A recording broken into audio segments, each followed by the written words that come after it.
qo'limizda 3 million won ehson puli. Nimaga buni ehson pulini 3 million shov olding Avazbek deganlar uchun biz hozir bu cho'ntimizga 1 million, bu cho'ntimizga 1 million pul solganmiz mana. Najmiddin akamdan Alloh rozi bo'lsin. Avazbek dedi, o'zim kiraman, shu kasalxonada ishlayman, tanish bilish qilamiz bu yog'ini dedi. Endi biz mana 3 millionni nimaga oldik?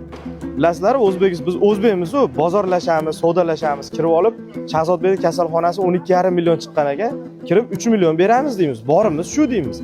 Agar bo'lmasa, yana tashqariga chiqib keladi, 1 milliondan ko'tarib 5 milliongacha ko'taramiz deyapmiz. Maqsadimiz hech kim o'ynab pul topmayapti mana shu sovuqdi kunida-da aka, to'g'risi.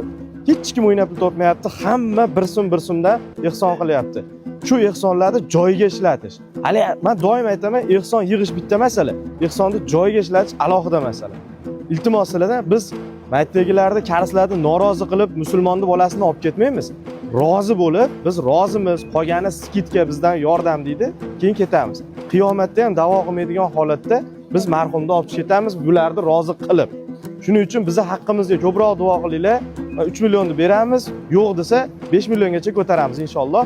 Haqqimizga faqat duo qilinglar. Uxlaganimiz yo'q, tinganimiz yo'q. Sizlardan bitta yordam, like, comment, repost. Shu bilan yordam berib turinglar. Qolganini biz o'zi do'ndirib tashlaymiz, xudo xolasa. Sog' bo'linglar.